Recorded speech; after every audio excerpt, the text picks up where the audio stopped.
வணக்கம். செல்வகுமாரின் அதிகாலை வானிலை ஆய்வறிக்கை. அதிகாரப்பூர்வ வானிலை அறிக்கைக்கு இந்திய வானிலை ஆராய்ச்சித்துறை அறிக்கையை பார்க்கவும். 2026 மே 14 வியாழக்கிழமை அதிகாலை நிலவர வானிலை பதிவு. வங்கக்கடலில் உருவாகி இருக்கக்கூடிய தீவிர காற்றழுத்த தாழ்வு பகுதி, அதாவது வெல் மார்க்டு லோ பிரஷர், தொடர்ந்து தமிழ்நாட்டு கரைக்கு கிழக்கே தென்மேற்கு வங்கக்கடலிலே தொடர்ந்து நீடித்துக் கொண்டிருக்கிறது. நாம் எதிர்பார்த்தது போலவே இருகாற்று இணைவு கடலிலே நடைபெற்று தொடர்ந்து கடலில் மழைப்பொழிவு ஏற்படுத்தி கொண்டிருக்கிறது. அதாவது உயரழுத்த காற்றும் நிலநடுக்கோட்டு இந்திய பெருங்கடலிலிருந்து வரக்கூடிய நீராவி காற்றும் கடலில் இணைந்து மழைப்பொழிவை தொடர்ந்து கொடுத்து வருகிறது. டெல்டா மாவட்டங்களுக்கு கிழக்கே 50வது கிலோமீட்டருக்கு கிழக்கே தொடர்ந்து மழைப்பொழிவு 2-3 நாட்களாக தொடர்ந்து பொழிந்து வருகிறது. டெல்டா மாவட்டங்களுக்கு மிக நெருக்கமாக நகர்ந்தும் வருகிறது அந்த மழைப்பொழிவு. ஆனால் பெரிய மழை இருக்காது, ஆனால் நகர்ந்து வருகிறது. மழைப்பொழிவு கொடுக்கும், செயலிழந்து மேற்கு நோக்கி நகரும் பொழுது மேற்கு மாவட்டங்கள் உள் மாவட்டங்களுக்கும் கொடுக்கும். பிறகு அரபிக்கடல் போய் அது வெப்பச்சலன இடிமழை பொழிவாக மாறும். அதில் எந்த மாற்றமும் இல்லை.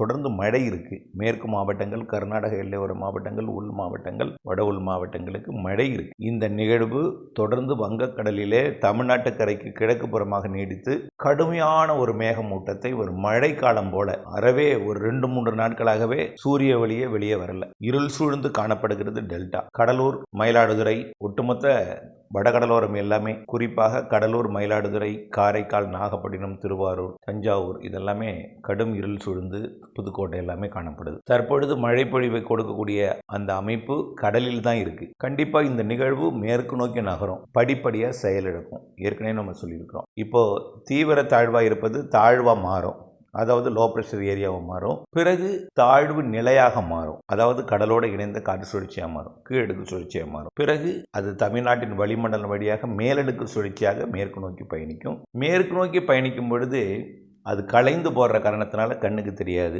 மழைப்பொழிவு இடம் அப்படியே மேற்கே மாறும். அதுதான், அதை வச்சு தான் நீங்கள் முடியும். காற்று கிழக்கு நோக்கி பயணிக்கும், மேற்கிலிருந்து கிழக்கு நோக்கி பயணிக்கும். அடுத்த சிஸ்டம் எங்கே இருக்கோ அதை நோக்கி காற்று போகும். அடுத்த சிஸ்டம் எங்கே இருக்குன்னு பார்த்தீங்கன்னா மியான்மர் கரையோரத்தில் இருக்குது, அதை நோக்கி ஓடும் காற்று. ஆகவே இதை நோக்கி பார்க்கும் பொழுது கிழக்கு நோக்கி நகர்ந்தது போல இருக்கும். கிழக்கு நோக்கி நகராது, மேற்கு நோக்கி நகர்ந்து படிப்படியாக செயலிழந்து கொண்டே தமிழ்நாட்டின் வளிமண்டல சுழற்சியாக நகரும் பொழுது மழைப்பொழிவு தொடரும். இன்றைக்கே டெல்டா மாவட்டங்களில், குறிப்பாக வேதாரண்யம் ஒன்றியம், தலைஞாயிறு ஒன்றியம், நாகப்பட்டினம், கீழையூர், திருப்பூண்டி மற்றும் காரைக்கால் இந்த பகுதியில் இன்றைக்கு மழை வாய்ப்பு இருக்கிறது. நாளை உறுதியாக இந்த கடலோர பகுதிகளிலையும் டெல்டாவில் ஆங்காங்கேயும் நாளை 15ஆம் தேதி வெள்ளிக்கிழமை கண்டிப்பாக மழை இருக்கும். இது மேற்கு நோக்கி நகரும் பொழுது இரு காற்று இணைவு கொஞ்சம் நெருங்கி வரும். இருந்தாலும் பரந்த அளவில் விட்டம் இருக்கும் என்பதனால கடலில் தான் அதிகம் மழை பெய்யும். ஆந்திர பிரதேசம் வரைக்கும் மழை பொழிவை கொடுக்கும், சென்னை வரைக்கும் மழை பொழிவை கொடுக்கும். ஆனால் மழை கொட்டி தீர்த்து பெரிய பாதிப்பை ஏற்படுத்தி விடாது. மழை என்ற அளவிலே, பேரளவிலே ஆங்காங்கே வலுவாக பெய்யும் இடத்துல ஒரு 4-5 சென்டிமீட்டர் வரைக்கும் போகும், சில இடத்துல 7-8 சென்டிமீட்டர் வரைக்கும் பெய்யும், சில இடத்துல ஒதுக்கிட்டே போகும், சில இடத்துல மேகமூட்டத்துடனேயே காணாமல் போயிடும். இப்படியே இருக்கும். ஆக கொஞ்சம் கொஞ்சமாக காற்று சுழற்சி நெருங்க கடலோர மழைப்பொழிவு தொடங்கும். மேற்கு மாவட்டங்களில் மேகமூட்டம் அதிகரிக்கும், புரியுதுங்களா? அப்புறம் கடலோரத்தில் மழைப்பொழிவு கொஞ்சம் கூடும், மேற்கு மாவட்டங்களில் தூறல் தொடங்கும். பிறகு அரபிக்கடலில் ஒரு காற்று சுழற்சி ஏற்கனவே லட்சத்தீவு, மாலத்தீவு இடைப்பட்ட பகுதியில் நீடித்து கொண்டிருக்கு. அந்த காற்று சுழற்சியும் இதுவும் ஒன்றிணைந்து அரபிக்கடலிலே கேரள கடலோரத்தை ஒட்டி வந்து மழைப்பொழிவை கேரளா, கர்நாடகாவின் கடலோர பகுதிகளுக்கும், கேரளாவிற்கும், தமிழ்நாட்டின் மேற்கு தொடர்ச்சி மலைக்கும் மழைப்பொழிவை கொஞ்சம் கூட்டும். பிறகு அதாவது இதெல்லாமே எது வரைக்கும் நடக்கும்னா ஞாயிற்றுக்கிழமை வரைக்கும். ஞாயிற்றுக்கிழமைக்கு பிறகு இந்த காற்று சுழற்சி அரபிக்கடலில் முழுமையாக இருக்கும். இதனால வங்கக்கடல் நோக்கி கிழக்கு திசை நோக்கி மேற்கு காற்று வரும். தரைப்பகுதியிலிருந்து கடலோர பகுதியை நோக்கி மேற்கு, அதாவது கணவாய் பகுதிகள் வழியாக. இதுதான் தென்மேற்கு பருவமழையோட தொடக்கம். அதுக்கு முன்கூட்டியே பெய்யக்கூடிய வெப்பச்சலன இடிமழை பொழிவெல்லாம் இந்த வரக்கூடிய ஞாயிற்றுக்கிழமையிலிருந்து மேற்கு தொடர்ச்சி மலை மாவட்டங்கள், கேரளா, கர்நாடக எல்லையோர மாவட்டங்களில் ஞாயிற்றுக்கிழமையிலிருந்து தீவிரமடை இருக்கிறது. அதே நேரத்தில் வெப்பமும் கொஞ்சம் அதிகரிச்சு, வேலூரில் பார்த்தீங்கன்னா இப்போ குறைந்திருக்கக்கூடிய வெப்பம் மீண்டும் 100-101 போகும், 100-101 போகும். திருச்சியும் 100 தொடரும், நெருங்கும். கொஞ்சம் இந்த மீனம் பார்க்கறது கொஞ்சம் வெப்பத்தை கூட்டும். ஞாயிற்றுக்கிழமைக்கு பிறகு ஒரு 4 நாளைக்கு தான், ரொம்ப கிடையாது, ஒரு 4 நாட்களுக்கு கொஞ்சம் வெப்பம் கூடும் பொழுது மேற்கிலிருந்து வரக்கூடிய வெப்பத்தால் லேசாகி மேலிருந்து வரக்கூடிய அந்த நீராவி கிழக்கு திசை காற்றை மாலையில் சந்திப்பார். மேற்கிலிருந்து கிழக்கு நோக்கி வரும், மாலையில் கிழக்கு திசை காற்று உள்ள நுழையும். அப்போ கடலோர மாவட்டத்திலிருந்து உள்ள நுழையக்கூடிய காற்று உள் மாவட்டங்கள், கர்நாடக எல்லையோர மாவட்டங்கள், ஆந்திர எல்லையோர மாவட்டங்கள், கேரள எல்லையோர மாவட்டங்கள், தென் உள் மாவட்டங்களுக்கு மழைப்பொழிவை கொடுக்கும். அப்போது படிப்படியாக மழைப்பொழிவோட பரப்பு அதிகரிக்கும். அது காற்று சுழற்சி மழைப்பொழிவாக இருந்து அது வெப்பச்சலன மழைப்பொழிவு காற்று சுழற்சியுடன் இணைந்த மழைப்பொழிவாக மாறும். ஞாயிற்றுக்கிழமையிலிருந்து வெப்பம் கூடும்.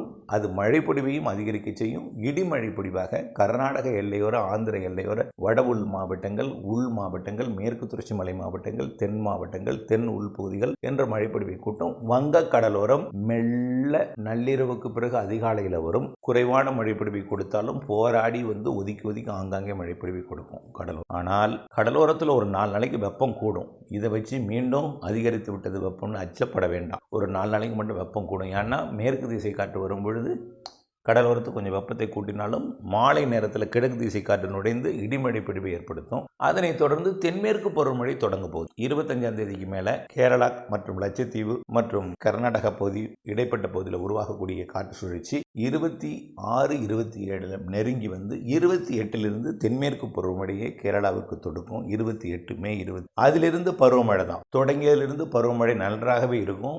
காரணம் வங்கக்கடலில் ஒடிசா கடலோரத்தில் உருவாகக்கூடிய காற்றழுத்த தாழ்வு நிலை தொடர்ந்து தென்மேற்கு பருவக்காற்றை ஈர்க்கும். கேரளா, கர்நாடகா வழியாக, பாலக்காட்டு, கணவாய் வழியாக வழக்கமாக பெய்யக்கூடிய தென்மேற்கு பருவமழையில் எந்த மாற்றமும் இல்லை. 28ஆம் தேதியிலிருந்து 25லேருந்து தொடங்க ஆரம்பிக்கும். 28 ஃபுல்லாக ஃபோர்ஸாக வந்துடும். 29, 30, 30 நல்லாவே பெய்ய ஆரம்பிச்சிடும். ஜூன் முதல் வாரம்னா வலுவான மழை, தென்மேற்கு பருவமழை. இதுலேருந்து புரிஞ்சிருக்கும்னு நினைக்கிறேன். மழை இப்போ இருக்கக்கூடிய இந்த பருத்தி விவசாயிகளுக்கெல்லாம் அச்சுறுத்தலாக இருந்தாலும் பச்சைப்பட வேண்டாம். மிரட்டல் தான் அதிகமாக இருக்கும், கவலைப்படாதீங்க. ஆகவே கடலோர மாவட்டங்கள், டெல்டா மாவட்டங்களில் பருத்தி விவசாயம் நடைபெற்று கொண்டிருக்கு. அச்சப்பட வேண்டாம், அளவாக இருக்கும். வெயில் தாக்குதல் இல்லாமல் இருப்பதே இப்போ அக்னி நட்சத்திர காலத்தில் இந்த வானிலையே உங்களுக்கு வரப்பிரசாதம் என்று தான் சொல்லணும். இன்னும் உள் மாவட்டங்களில் மழை பெய்யல, எங்கே சார் மழை பெய்யுன்னு சொன்னீங்க, இந்த மழையே காணும் அப்படின்னு எதிர்பார்த்துட்டு இருக்கவங்களுக்கு மெல்ல கடலோரம் தொடங்கும் மழை நாளை டெல்டாவின் உள்பகுதி, வட உள்பகுதி இங்கெல்லாம் ஆங்காங்கே கடலோர மாவட்டங்களில் தொடங்கி மேற்கே அடுத்தடுத்த நாட்களுக்கு மாலை இரவு இடிமழை பொழிவாக ஞாயிற்றுக்கிழமையிலிருந்து தினசரி மேற்கு திசையிலிருந்து கிழக்கு திசை நோக்கி எல்லா மாவட்டங்களுக்கும், மேற்கு மாவட்டங்கள், உள் மாவட்டங்கள், கர்நாடக, கேரள எல்லையோர மாவட்டங்கள், ஆந்திர எல்லையோரம் மழை பொழிவை கொடுக்கும். வங்க கடலோரம் நள்ளிரவு அதிகாலைக்கு பிறகு வரும். ஒதுக்கி ஒதுக்கி குறைவான பரப்பில் கொடுக்கும். ஒதுக்கி ஒதுக்கி தான் வெப்பச்சலன மழை. ஆகவே இந்த அக்னி நட்சத்திர காலத்தில் இந்த வெயில் இருக்காதுன்னு சொன்னோம் இல்லை, மேகமூட்டம், மழை காலம் போல் மேகமூட்டம், வெயில் சுத்தமாக மறைஞ்சிருச்சு. இந்த அக்னி நட்சத்திரத்தில் ஒரு 4 நாள் மட்டும்தான் வெயில் இருக்கும். வரக்கூடிய ஞாயிறு, திங்கள், செவ்வாய்,